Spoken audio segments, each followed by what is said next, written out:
Hello everyone and welcome back to Life as an Aspie with me, Natalie Sherlock. So today I'd like to do a couple of things. First of all, the first thing I'm going to say is that I noticed just now that my previous video where Mum cut my hair actually stops rather abruptly, and I don't know why it stopped at that bit. Which is very weird. I don't know why it stopped at that bit instead of carrying on to the end, but it did. So I'm sorry about that. So this is how my hair actually turned out in the end, in case you were wondering.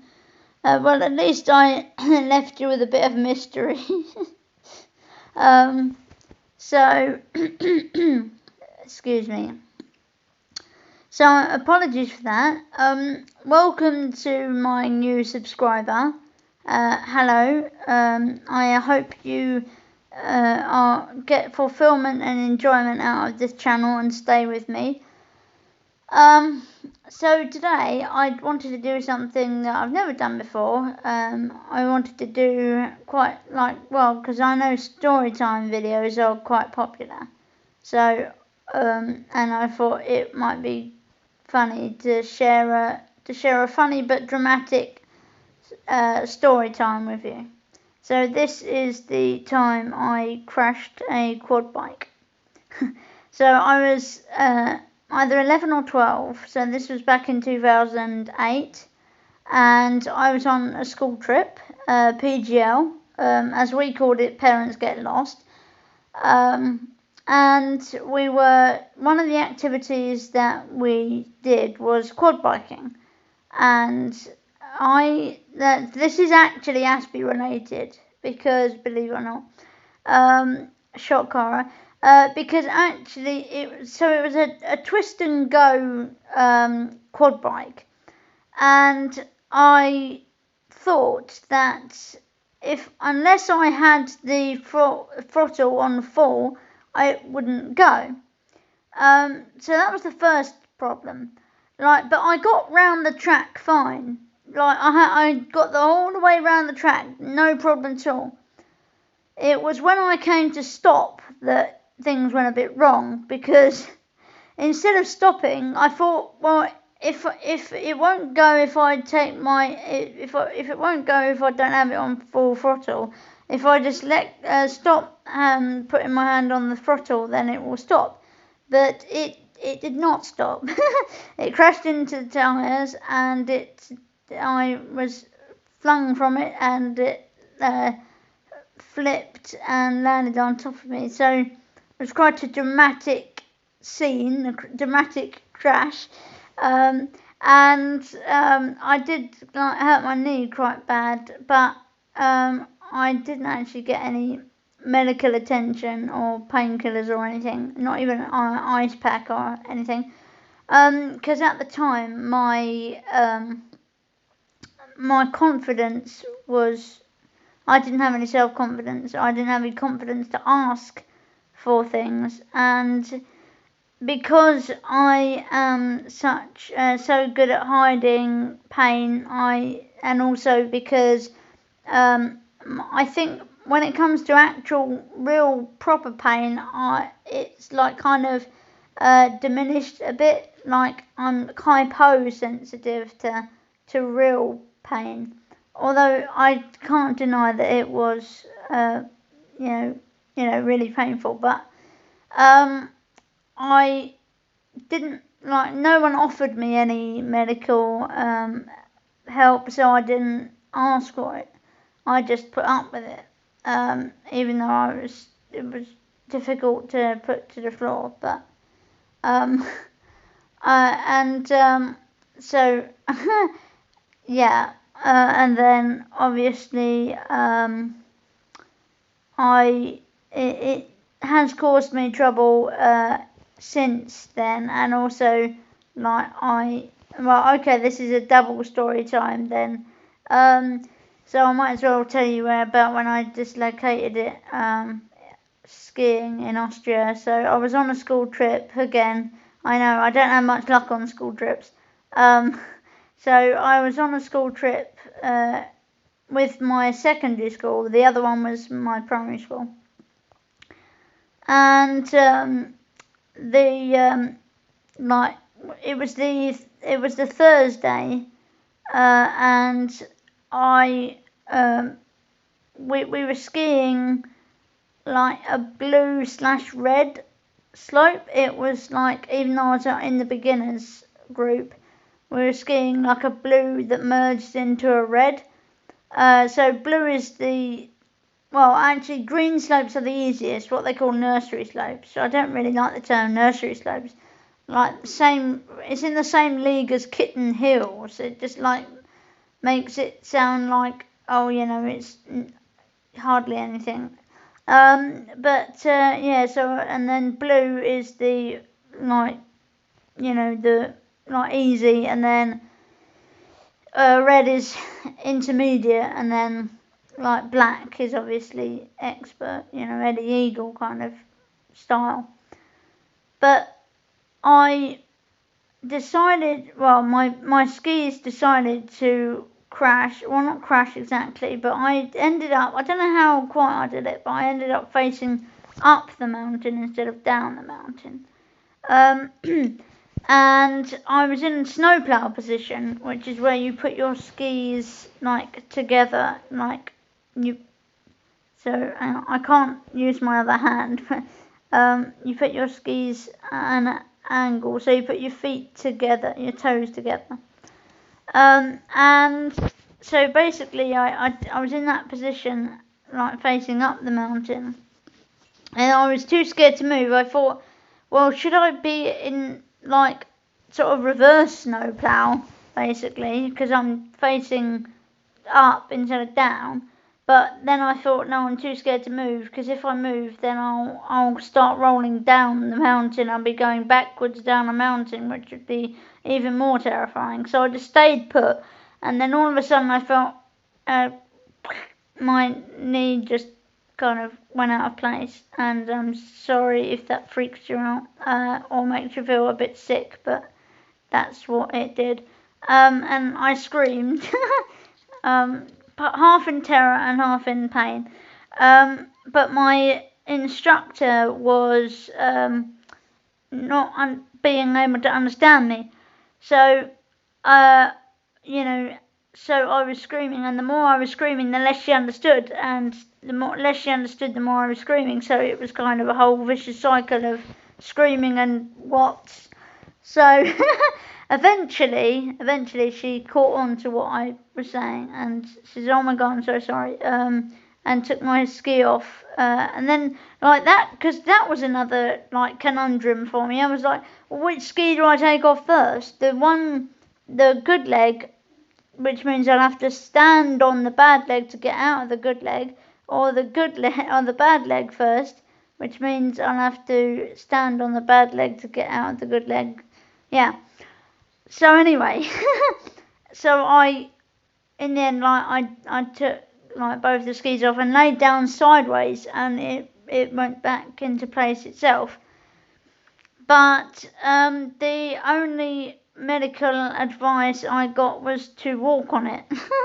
Actually, because I hobbled back up to the top of the mountain where it had a lovely cafe, and had hot chocolate and Loftus biscuit. That was the only. I mean, I could have done with some, I don't know, paracetamol or Nurofen or something, but the hot chocolate and the biscuit were nice. I can't deny that. But the teacher that wasn't actually our teacher, she was a teacher from a school in Devon, because we didn't have enough people going, so we kind of twinned with Devon for a week, just for the trip. And so it was her that said walk on it, which I thought rather counterproductive, considering I just dislocated it. But but her reasoning was that if I don't walk on it, then it will flare up, it will seize up, and I won't be able to walk on it at all. So but yeah, didn't really. I mean, there was no Krakenhaus and no snow mobile taking me up to the hospital or anything. Krankenhausen is the German sort of German. Well, it's like the Austrian like ski hospital. You know, the place where you go to get treatment for injuries. But I don't know why it's called the Krankenhausen. I have two theories as to why it's called the Krankenhausen. Theory number one is the sound the bones make, and and the other one is the fact that in the olden days they used to actually administer cocaine as a painkiller. So the Krankenhausen, crack house. But no, yeah, like I'm very, very glad they've stopped doing that because that is, yeah, not good at all. But yeah, so I do have trouble with it from time to time. It like twinges occasionally, and it seems to be like good at predicting the weather. Like it will flare up in cold or damp weather. Which is quite a cliche, but it is actually true that joints, like, because my one of my cousins, Austin, had an accident, and he used to live in Thailand, and now he lives in England, and he said that the level of pain he gets when he was in Thailand is like a lot less than it is in England because of the weather. So it is true that it does affect joint pain and stuff like that. So, you know, they are my two story times, knee injury story times. But yeah, during the first one, like after the first one, I actually did gain some respect from my fellow peers. Not a great deal. I mean, it didn't last for long, but like for a day or two, they were a bit nicer to me. And also, one of the parents that came with us to like help out nicknamed me Fonzie. So like from a Fonzie from Happy Days, because there is actually an episode where he rides his motorcycle over like a certain like I think he jumps over buses or something, jumps over something, and then crashes and hurts his knee and has to have an operation. Fortunately, I didn't, but yeah, it was very reminiscent of that.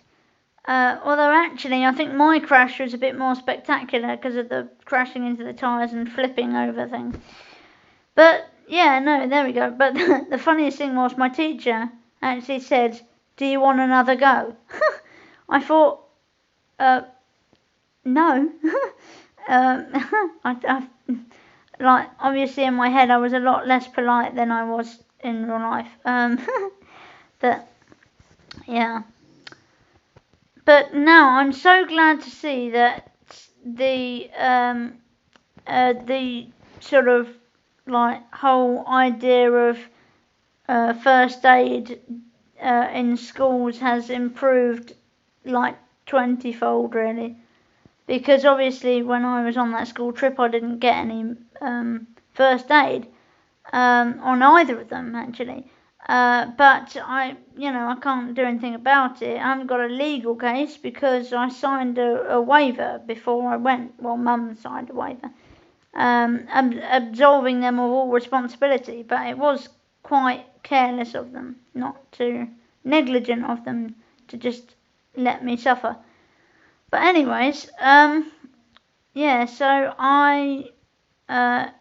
that's my injury story time. I hope you enjoyed like the 2-in-1 injury story time, and apologies for the hair video being cut off. It's probably why I got the thumbs down on it. I don't like it when people thumbs down my videos. If you don't like the video, you can just not thumbs it up. You don't have to thumbs it down. It's like, it makes me feel kind of negative and everything like that. But, thank you to the person that thumbs up. And I'm trying to, some of my videos, the comments work, and then some of them they don't. So what I'll try and do is, because I can't actually change the thing on my phone, I have to do it on my laptop, which is dead, and the dog ate the wire. So I need to get a new wire, a new charger, so I can access my laptop and change the settings to adult video, made for adults or not made for kids or whatever. So, yeah, thank you for listening. Goodbye, God bless, continue being awesome, and stay safe.